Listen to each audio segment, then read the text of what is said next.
Well, we are live. Happy Sunday, friends. What's going on?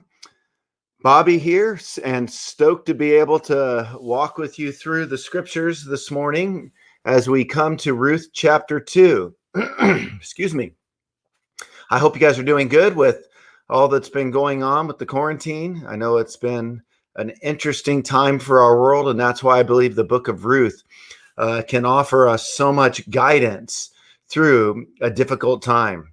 Let me step back for a moment and situate us in the book of Ruth so that we know what's going on. In case you missed chapter 1 last week, you can find that on YouTube. I'd encourage you to go and watch that.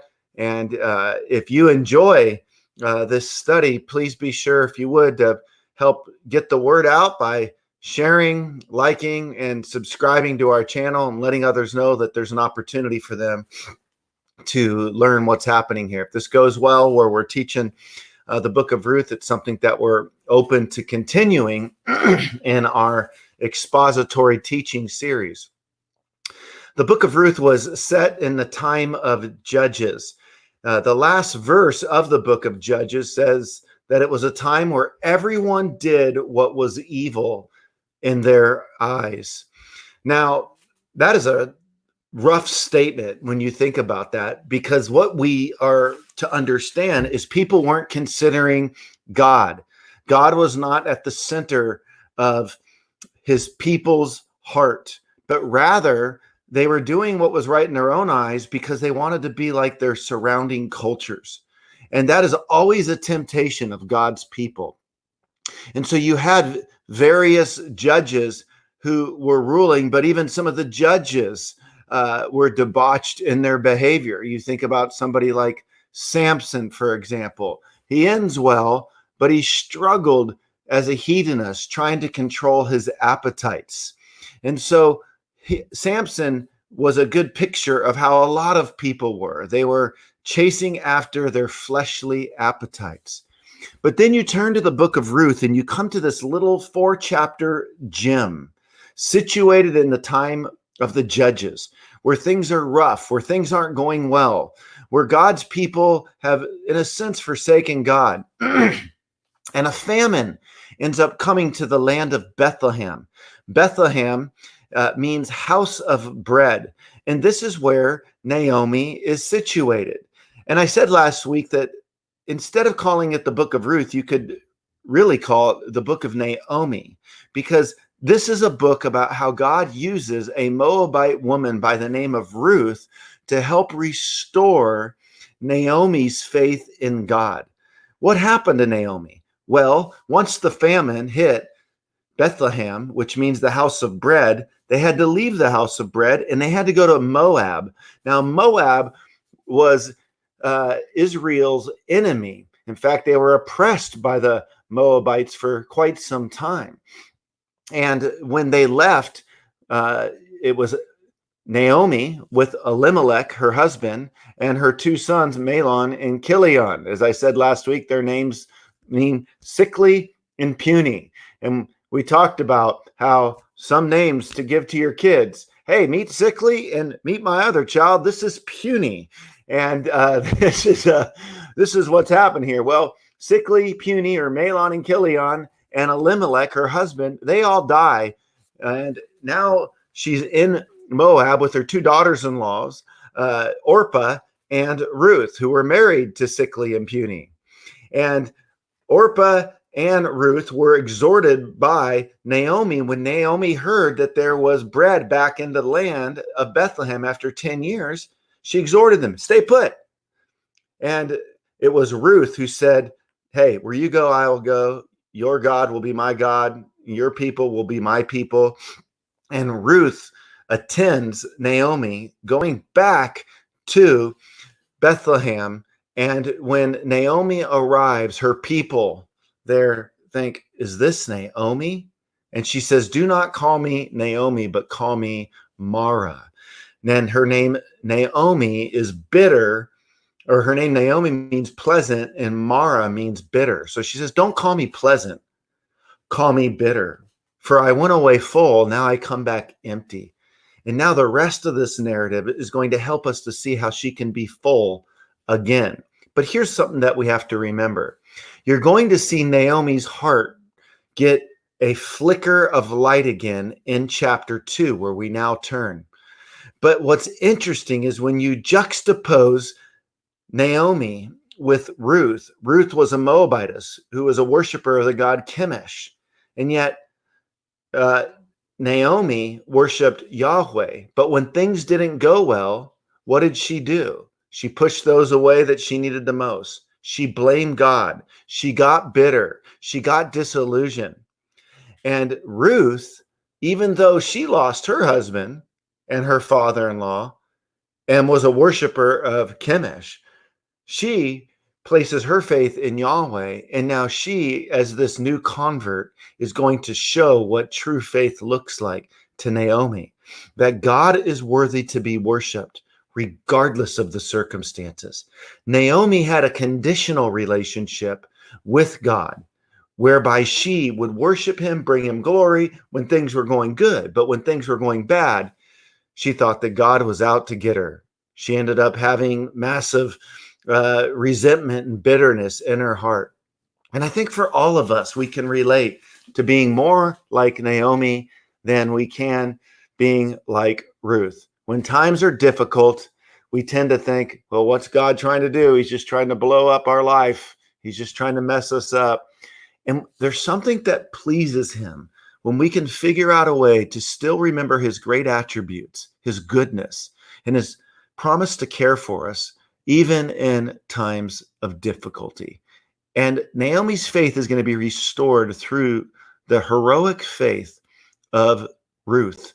And we're going to see this begin to happen here in chapter 2. Now, chapter 2, you'll remember we're doing this series, and I'm entitling it Facing the Impossible, because for Naomi, it seemed impossible for life to ever feel full again.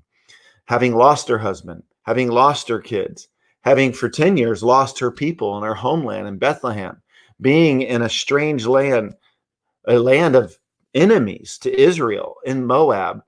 And now she also felt that God was against her. It felt like she was facing the impossible. But now we're going to see God's faithfulness chapter after chapter until the final chapter, chapter 4. And so with that said, I want us to remember my point last week. I said you face the impossible by remembering the story is not yet complete. Remember, we have the privilege of reading what Naomi wasn't aware of in chapter 1. And that is, she wasn't aware yet of chapter 2, 3, and 4. We're going to go in her life. And right now, in this coronavirus, we're stuck in a particular chapter of our life. But there's other chapters to come. And we face the impossible by knowing that this is not the last chapter, Lord willing, right? If it is, and we're believers, to live as Christ and to die as gain. But Naomi was going to see God's providential blessings in so many ways. And if she could have just seen how God was going to work out the details, she never would have had to lose faith. She never would have had to become Mara, bitter. She could have always remained Naomi, pleasant. In chapter 2, our big lesson is going to be this. We face the impossible by realizing that we're being providentially led by God.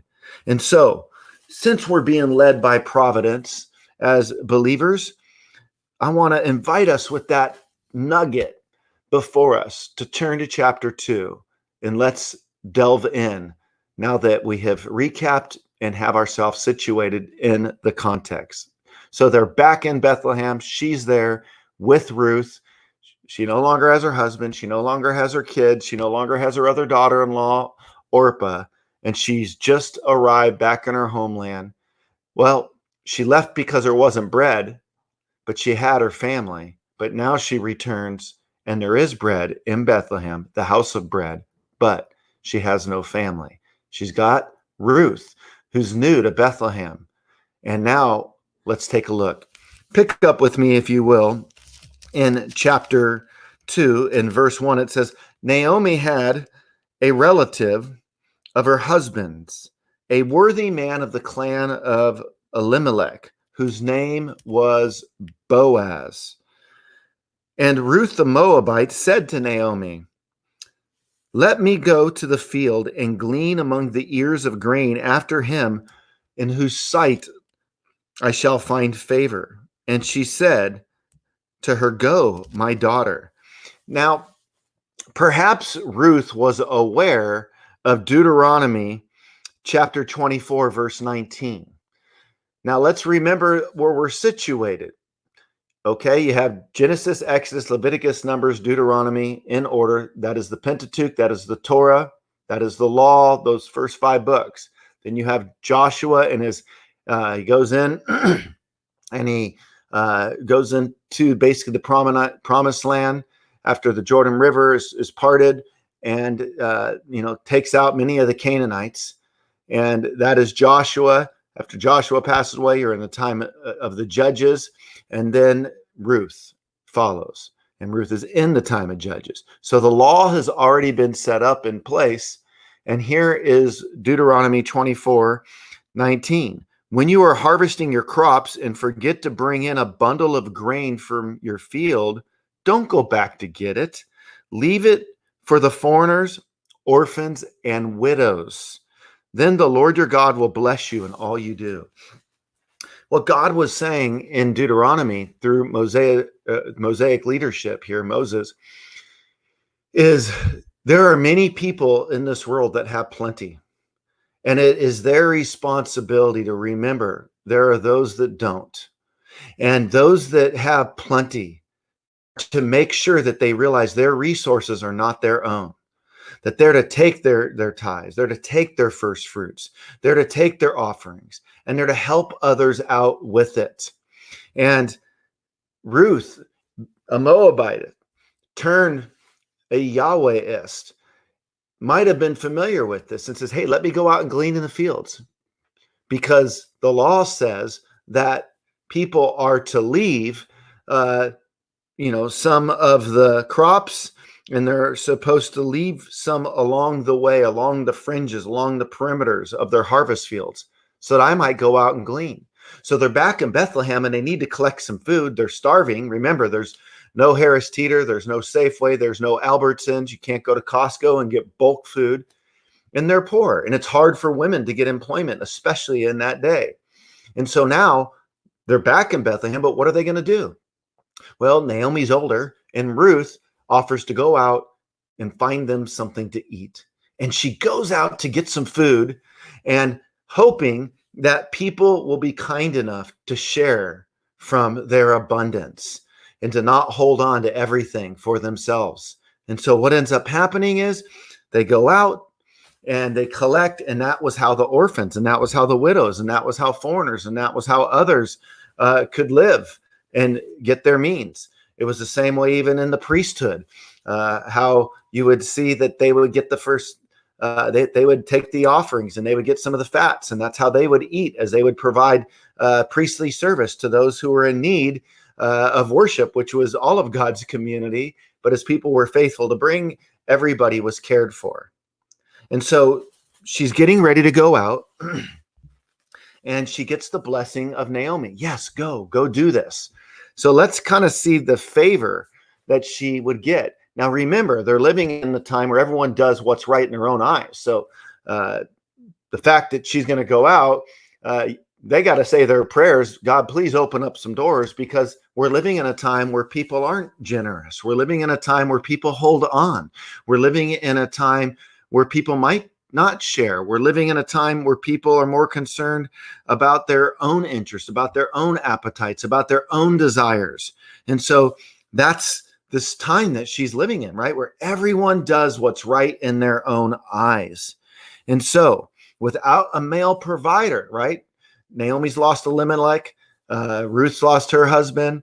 Without that male protection, they're vulnerable. And you're going to see this vulnerability come in place. But here's what I want to say. As a means of a first principle, when you and when I am guided by principle, we can trust God to lead us in the right direction. When we're guided by providence, we can trust God to lead us in the right direction. Look at verse 3. So Ruth set out and went ahead and gleaned in the field after the reapers, and she happened to come. Now, I love that phrase, she happened to come, right? It's a phrase that means when her chance chanced, right? Her chance chanced. She happened to come. It's really ironically situated as a phrase there in Hebrew because it's helping us to understand how she's being providentially led by God. So when her chance chanced, right? When she happened to come, as if to say this was not just by accident. She is going to find herself in just the right field to glean so that she could be provided for. And so when she happened to come to the part of the field belonging to Boaz, who was of the clan of Elimelech. Now remember, who's Elimelech? Elimelech was Naomi's husband. And behold, verse 4, Boaz came from Bethlehem, and he said to the reapers. Now, before I mention what Boaz is going to find out here, I want to mention a word about providence. Providence is that foreseeing care of God, where he guides us, where you sense it in your life. And when we can rest in God's providence, knowing that he's going to care for us, he's going to provide for us, he's going to meet our needs, he's going to lead the way, it is so encouraging. And you want to know what I so much love about God? I want you to consider how faithful and how God has been so good to Naomi, even though Naomi has blamed God, even though Naomi has been bitter toward God because of the circumstances of life. God is still working everything out to bless her. You know, we have this performance-based Christianity that often thinks that God will only use you if you stay perfectly intact. And I'm just so thankful that we serve a God that knows that none of us can stay perfectly intact. It doesn't mean that we shouldn't aspire to. It doesn't mean that we shouldn't try to. But God is such a good God that even when the wheels go off, even when our hearts get messed up toward him, he's gracious. Think about how God used Peter. Peter denies him 3 times. Think about how God used David. David called for the death of Uriah. David committed adultery. Think about how God would use Moses, a murderer, for crying out loud. Think about how God, even in his grace, used salmon. Hey, if he used salmon, let's hope it was Atlantic salmon. Being out here in California, it's no secret how much I love being back home. But I don't like the salmon out here. It's a little fishy. I miss Atlantic salmon, right? So think about how God used Samson. I mean, Samson was all over the place. I mean, he couldn't keep a secret. He lusted. He was totally led by his appetites. But in the end, God still used him. And here's what I want to say.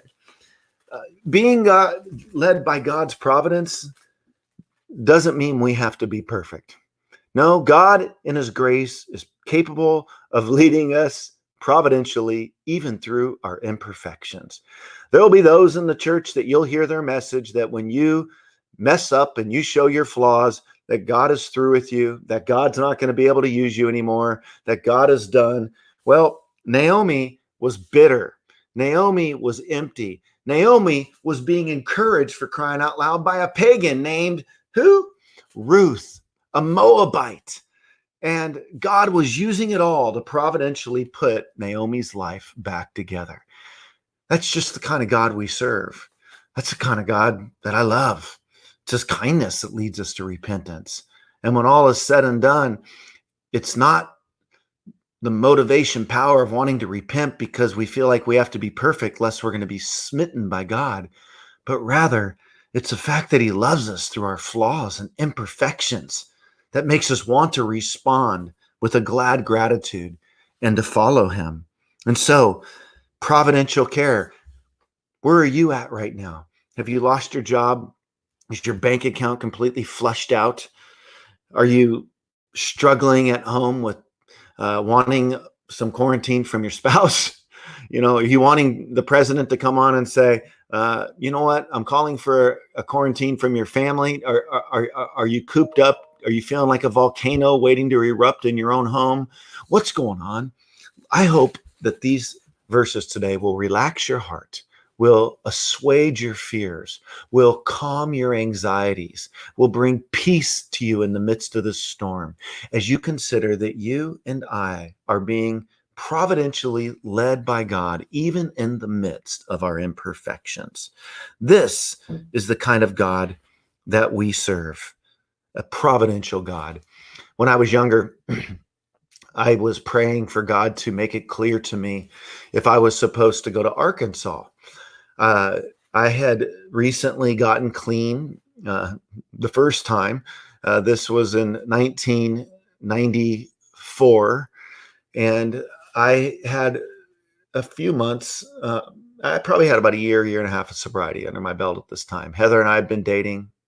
I'd already been out to Arkansas once to get away from my people, places, and playthings. I came back after meeting Heather. We were in a long distance relationship. She'd come out to California then. We were both attending Saddleback Church with Pastor Rick Warren. And there was a purpose-driven church pastors conference. And this would have been in 1995 at this time when the conference happened. And Heather was getting ready to go back to Arkansas. I was wanting to marry Heather. We were, in love. And I really wasn't sure if I was supposed to go back to Arkansas. It wasn't what you would think of the perfect fit for somebody like myself. At the same token, I knew that I wanted to follow the Lord wherever he was going to lead me. I was looking at a Bible college here in California. So I had this clear call of ministry in my life. I was freshly saved, on fire for Christ, living clean.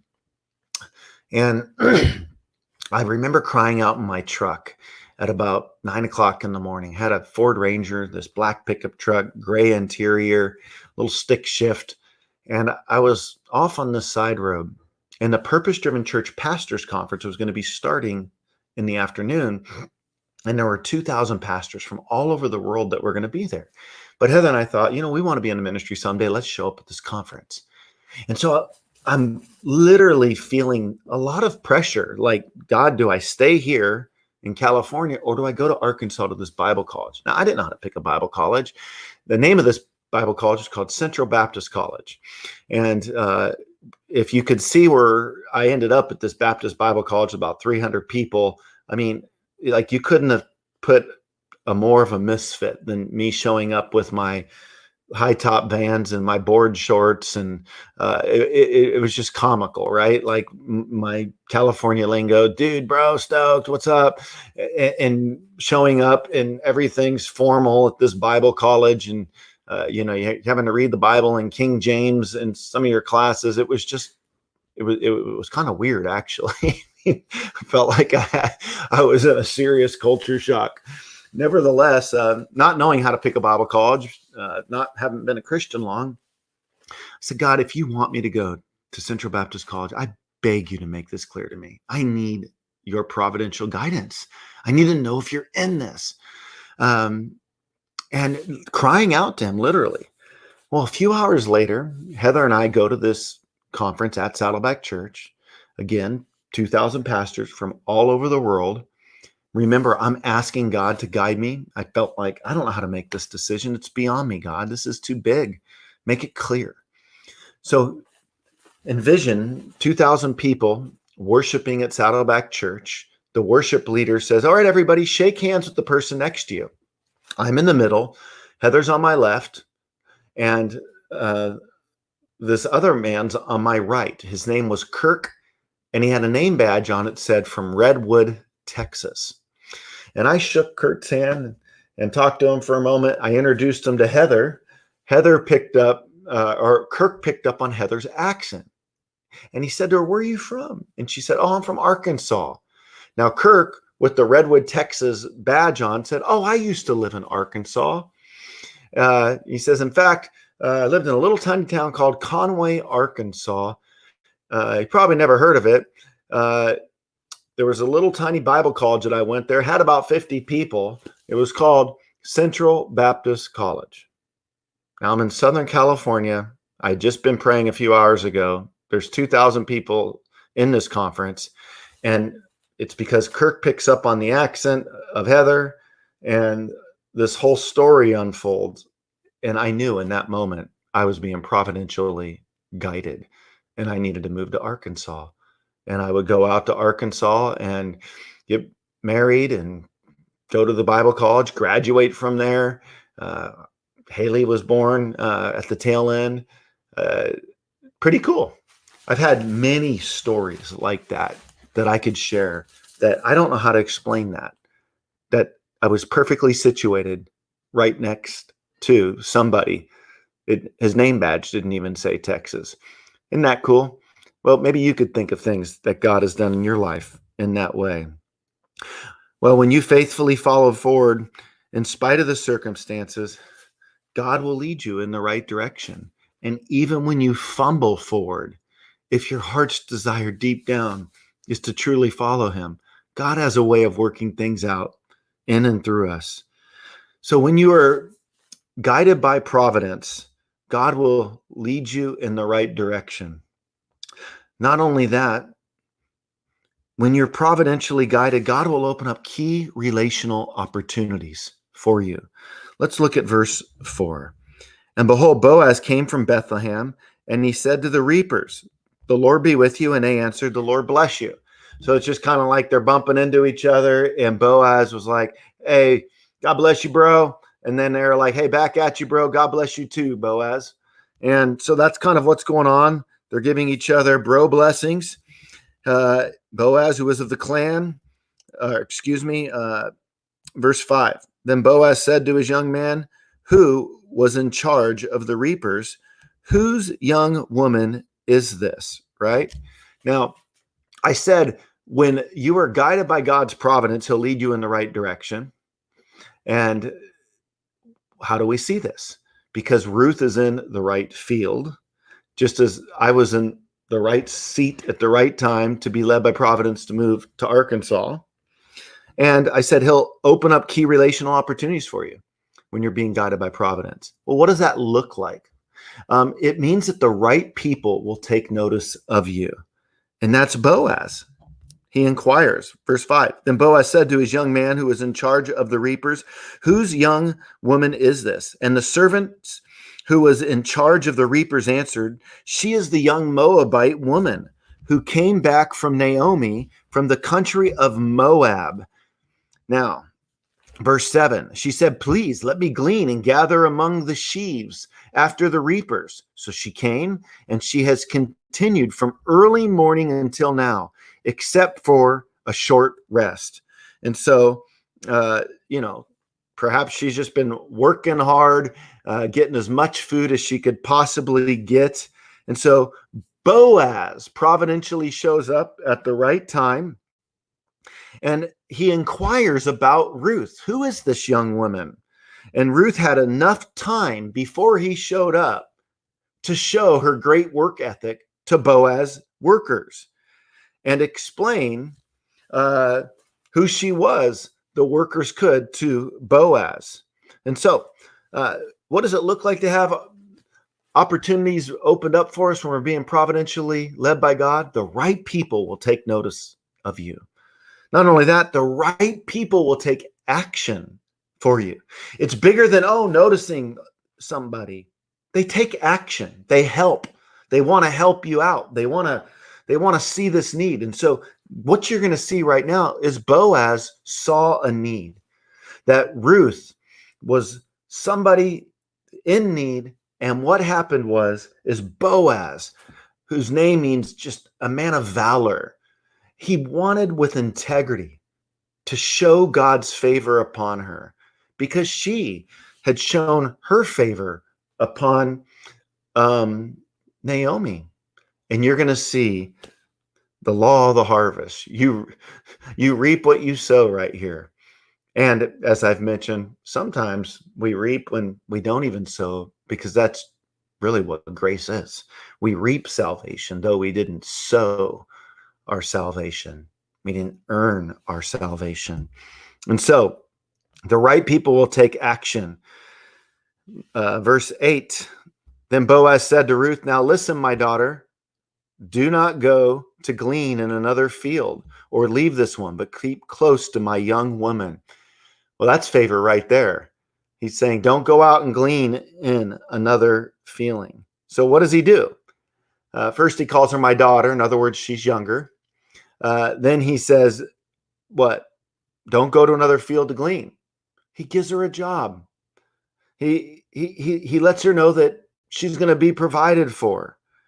He even provides protection. Look at verse 9. Let your eyes be on the field that they are reaping and go after them. Have I not charged the young men not to touch you? Now, he protects her. Had she ended up in any other field in this culture where everyone did what was right in their eyes, she might have not been protected. Somebody might have taken advantage of her. They might have sexually abused her. And he says, you're covered here. I've ordered my men. And he says, not only this, in verse 9, and when you are thirsty, go to the vessels and drink what the young men have drawn. So she's got food, she's got protection, she's got favor from Boaz, she's got the water that she needs. It's so difficult for us to imagine what it would be like to have to draw water, to go out and glean, in harvest fields. Even in the midst of this coronavirus, we're seeing a little bit of what it looks like to see shelves empty, but we still have running water. It's really hard sometimes to get our heads around how different the culture is, but he's caring for her. The right people will take notice of you. And that's the coolest thing. I look in my own life and I think about God's providential leadership and how he has used certain people in my life just to help us to get through ministry, to make it through difficult times, to get the preparation we need. Think about how we got through seminary and through all the faithful support that just helped us to get prepared so that we can do what we're doing right here in this moment with teaching. And I think of Robert Lewis. Robert Lewis, a longtime mentor. He's the creator of the men's fraternity curriculum that was turned to the 33 series by John Bryson, who I went to Dallas Seminary with. And Robert Lewis was the pastor at Fellowship Bible Church Little Rock, our mother church. And he was the one who brought me into a church planting residency many years ago before I would go plant a church. But Robert was used strategically in several ways in my life. He was used to point me to go to Dallas Seminary. He was used to get me in a residency to help me go plant a church. He was friends with Dennis Rainey at Family Life and got me an opportunity to speak for Family Life's Weekend to Remember Marriage team for almost a decade. So many doors opened up because Robert took notice of me. Let me tell you how my relationship with Robert began and how God providentially just did something where we both would always know God brought us together. I was preaching at another church. I was probably about 26. It was in Arkansas, and I was a teaching pastor at a church, but I went to go speak at another church, and Heather went and visited Fellowship Bible Church in Little Rock on the Sunday where I was preaching elsewhere. And she called me up and said, man, I went to this church. It was amazing. We need to go and visit, Bobby. And I ended up going with her. We were wondering if we were supposed to leave the church I was currently at on that day. And it was the coolest thing. I mean, you got to realize this is a mega church. There's probably 4,000 people there. And I ended up walking up to Robert Lewis after the message. And his whole message was talking about how, God was providentially leading him. It was one of those things where his message was just resonating. And I walked up to him and I said, hey, Robert, is there any chance that I can meet with you? Just to talk with you for a bit about just life and transition. And it was a Sunday after church. And he says, sure, how about this Thursday? Now, if you know anything about mega pastors, you know how hard it is to get a meeting that quick on the spot. And I show up at his office And, we start building this relationship and we connect. Well, lo and behold, Robert was getting ready to start Celebrate Recovery at his church. And that was a ministry that I had already been through in California at the church where it originated, Saddleback Church, and John Baker wrote the curriculum. And I was a part of Saddleback's Celebrate Recovery back when there was about 500 people in Celebrate Recovery.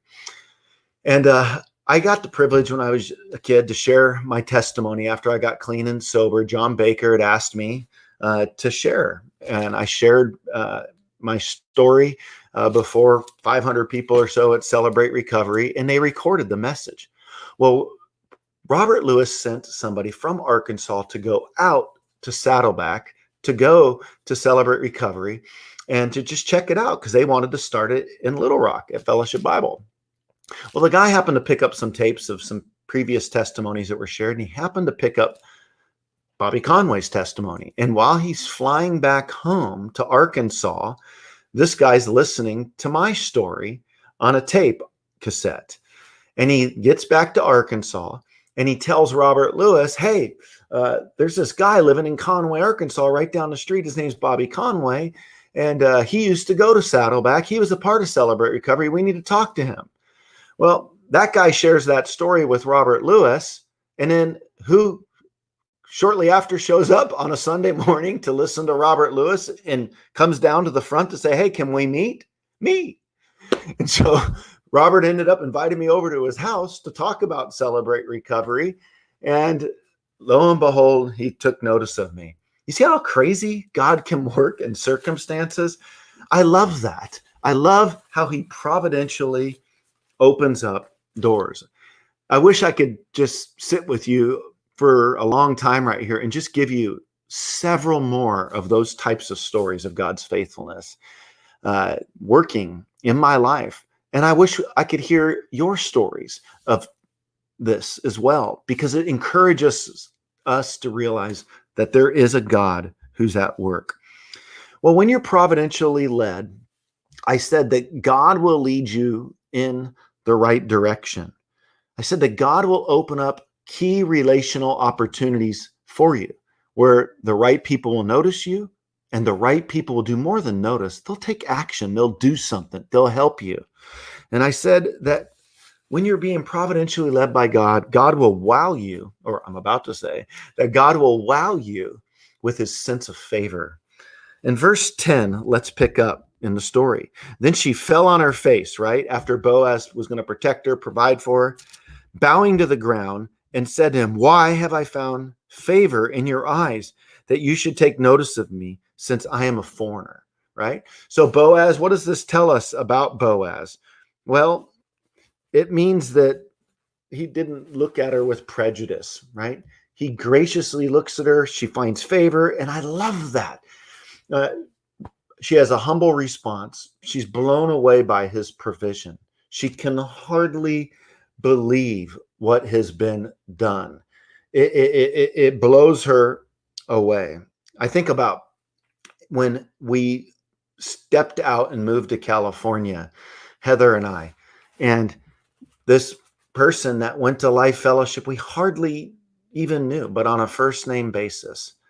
And we end up getting somebody who would feel burden enough for our ministry and moving out here, and knew how tough times had been for us in trying to transition out, ended up writing us a check to the 1 Minute Apologist for $60,000. I couldn't believe it. And it was exactly what we needed to be able to pull through the last 14 months of living out here in this difficult time. And I think I wrote, I just couldn't believe that somebody could possibly do that for somebody they hardly even knew. And I saw the way that this person lived. It wasn't large. It wasn't extravagant. It was simple. And I said that, I go, man, you could be living large, living however you want. Thank you that you've done this. And it's moments where you get that kind of an extravagant grace that it deserves an extravagant response. And you see that with Ruth responding extravagantly to Boaz. Why did you do this? What have I done to deserve this? You think about how God in his grace can graciously pour out on you. And I want to say, whatever you're going through right now, trust that God knows that he can come alongside of you, that he can bless you.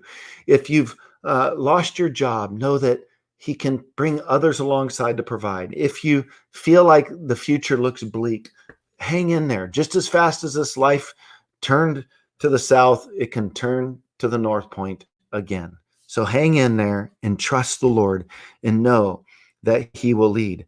Let's keep reading because she is blown away. But Boaz answered, verse 11, all that you have done for your mother-in-law since the death of your husband has been fully told to me, and how you have left your father and mother and your native land and came to a people that you did not know before. So she ends up in a field of Boaz, and he's already been informed about her. And think about how I show up to Robert Lewis on a Sunday morning and go up to him, and he'd already been informed about this guy living down the street who used to live in California. Verse 12, the Lord repay you for what you have done, and a full reward be given to you by the Lord, the God of Israel, under whose wings you have come to take refuge. Not that God's got literal wings. It's just using shelter, protective type languages. God's got you. God's loving you. God's caring for you. Verse 13, then she said, I have found favor in your eyes, my Lord, for you have comforted me and spoken kindly to your servant, even though I am not one of your servants. Isn't that beautiful? She feels this overwhelming favor. She feels the comfort of it. And she's blown away that this person has taken notice to want to help, to want to be there for her, to want to see her through this difficult time. When you are being led by God's providence, you will also see that your life will help increase the faith of those around you. Let's keep reading. As we continue on, verse 14, and at mealtime, Boaz said to her, come here and eat some bread, dip your morsel of wine in the wine. So she sat beside the reapers, and he passed to her roasted grain, and she ate until she was satisfied, right? She was stuffed. They were empty, but now she's stuffed. And she even had some left over, right? And when she rose to glean, Boaz instructed his young men, saying, let her glean even among the sheaves, and do not reproach her. Be kind to her. And also pull out some from the bundles for her and leave it for her to glean, and do not rebuke her. I mean, you talk about being protected, cared for, abundance. It's huge. So verse 17, so she gleaned in the field until evening. Then she beat out what was gleaned. So you would glean from morning till dawn, dusk till dawn. And what would end up happening is, am I saying that right? Dawn to dusk or dusk to dawn? Oh, well, who matters? Sunrise, sunset. And then what would happen is you would have what you harvested on a threshing floor, throw it up in the air, and then you would separate the seeds, right? And so you would glean. And it was about an ephah of barley, which would be about 5.5 gallons. And a gallon weighs 8.35 pounds. So this is about 30 pounds of barley that she has here, which would be enough to last two people, Ruth and Naomi, about 2 weeks. And so this is like 2 weeks of groceries, right? You just been to Whole Foods, your baskets are full for 2 weeks on a day's work. Not bad. You're going to feel pretty good. And she took it up and went into the city. Her mother-in-law saw what she had gleaned. She also brought out and gave her what food she had left over after being satisfied. And her mother-in-law said, where did you glean today? Like, she can't believe it. It's like thinking she's going to come back with a head of lettuce. No, she comes back with 2 weeks worth of food. And where have you worked? Blessed be the man who took notice of you. Like, what the heck happened? So in other words, Naomi is seeing that God is giving Ruth favor in how Boaz has shown favor to her. So she told her mother-in-law with whom she had worked and said, the man's name with whom I work today is Boaz. So it also turns out Boaz just isn't anybody. This is Naomi's relative, right? That was the field that God led her to. Just that right spot. So we keep reading, verse 20. And Naomi said to her daughter-in-law, may he be blessed by the Lord, whose kindness has not forsaken the living or the dead. Naomi also said to her, the man is a close relative of ours and one of our redeemers. And he's a kinsman redeemer. And so what would take place, as you're going to see in the next chapter next week, called Levirate marriage. And a lever is a brother. And so if you died, right, in the case of Elimelech, Naomi's husband, the closest relative would be obligated to marry Naomi. And so there is a closer relative to Naomi than Boaz. But what you're going to see is Boaz is going to go present this closer relative to Elimelech, who was Naomi's husband, with the opportunity to take Ruth. He will decline, and you're going to see the story get really romantic. It's going to get steamy here, folks. That's what I'm saying. And so let's keep reading as we're about to wrap up. Verse 21, and Ruth the Moabite said, besides, he said to me, you shall keep close by my young men until they have finished all my harvest. And it is good, my daughter, that you go out with his young men, lest in another field you be assaulted. So see, it was obvious, right, that Boaz is saying, stay here in this field. Now Naomi's saying, yeah, you'll go out in another field, get assaulted. So you can't trust people in this time. So God sends Ruth to a field with a trustworthy leader, namely Boaz. Now the barley harvest is said to take place between March and April, and then the wheat harvest would be more of a June to July time frame. And she's able to stay until the harvest is complete. So we keep reading, and it says in verse 23, so she kept close to the young woman of Boaz, gleaning until the end of the barley and wheat harvest. Okay, so again, the barley harvest, March, April, wheat harvest, June, July, and she lived with her mother-in-law. So I wrote down some observations. Here's how I want to compare how Ruth and Naomi faced the impossible. You ready for this? Check out these comparisons. Both faced the impossible in chapter 1, right? They both lost their husbands. They both lost loved ones. They both lost their homes, right? Naomi lost Bethlehem to go to Moab, but Ruth lost Moab to go to Bethlehem. So here's how they handled facing the impossible. Naomi the Jew became bitter. Ruth the pagan became broken. Naomi blames God for her losses. Ruth trusts God through her losses. Naomi leaves her land by fear. Ruth leaves her land by faith. Naomi became hopeless. Ruth remained hopeful. Naomi dwells on the past.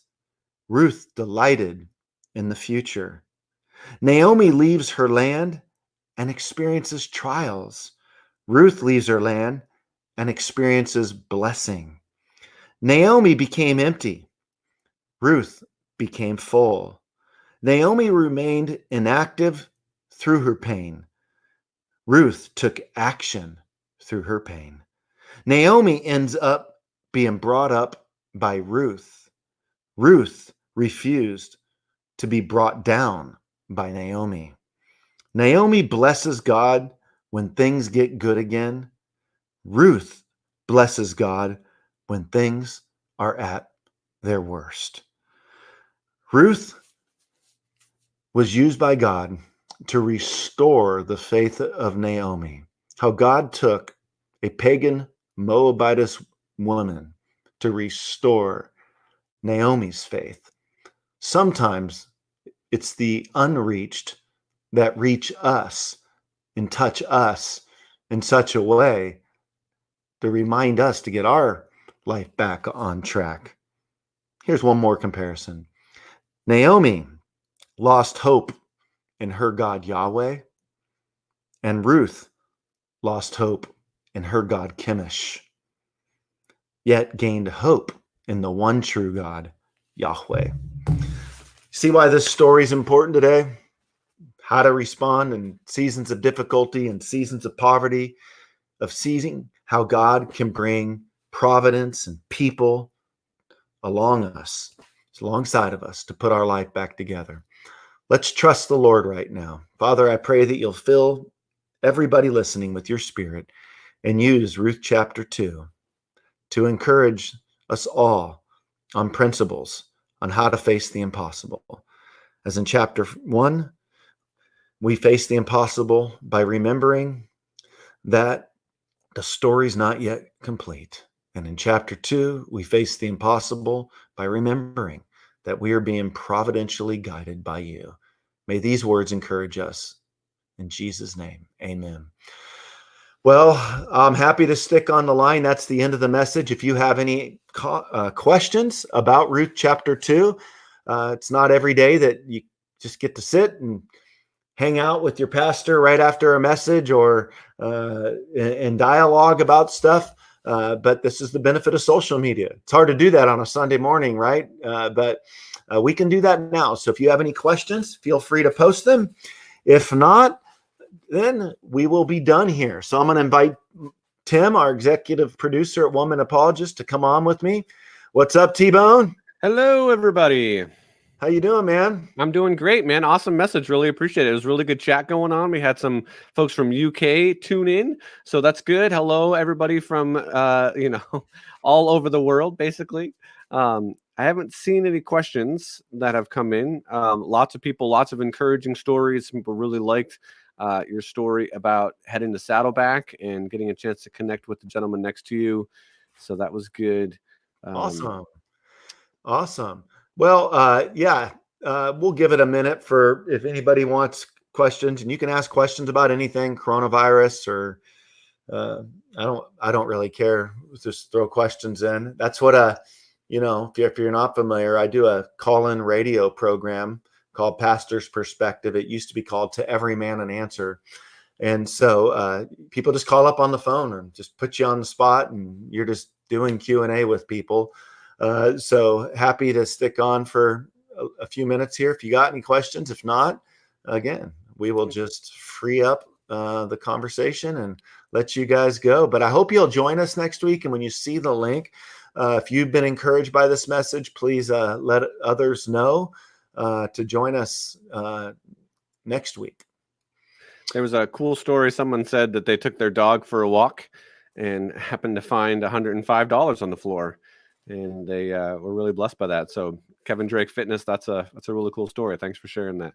Yes. Yeah, that is really cool. I remember Rick Warren sharing a story about God's providence and provision. When he started Saddleback Church, he was in a school where they were going to have their first Sunday service, and he literally had nothing. I can't remember the exact number. I could find it if I go to my notes, but I think it was $37.50 or $42.50. So let's just say $42.50 because it was like and 50 cents. Right. And so he goes and he empties out his bank account, $42.50. They don't have $1 left, and they're going to start this church, and they needed to go to like a Goodwill and buy some stuff for the kids. And so they bought some used toys, cleaned them all up, and they bought $42.50 worth. And they could have a little place to put some kids and a couple little toys. It literally gave everything he had to start that church. And shortly after, Rick says that he gets a check in the mail from this lady who heard him speak in Texas. I think back when he was a seminary student at Southwestern. Oh my goodness. And she said, I just remembered years ago when you spoke, and I was so encouraged, and I just felt led by the Lord to send you this check for $42.50. And, when I hear things like that, I'm like, God, I mean, that is the coolest thing ever. Like how God will do that. Right. Yeah. I've seen God in his faithfulness. That's one thing. And I know in our own life, we are always committed that God's always going to get paid first. We're always going to tithe first. And even when we were like in seminary, when I got out of Bible college, my first job was 18,600. Then it was 24,500. And we were living really in poverty, but always tithing. And then we had a World Vision person that we also supported on top of our 10%. And it was just crazy through the years how I would see God come through in the weirdest ways and provide. And I think about how God provided for Rick there, or how God provided for this person here who's struggling with $100. Yeah. And I think that, when we're faithful to give, God is faithful to give in return. And that's just a cool principle for us always to remember. Amen. Again, I haven't seen any other questions come in. So if we want to maybe wrap it up, we probably can do that. And we'll be back here next week and continuing on in the series with part number 3. Absolutely. Part number 3 next week. And it's a nice sunny day out here. And I'm hoping they haven't closed this one particular beach down, because I'm going to go hit some waves in a little bit. Sweet. But I'm going to hold my social space, Tim. That's good. All right, everybody.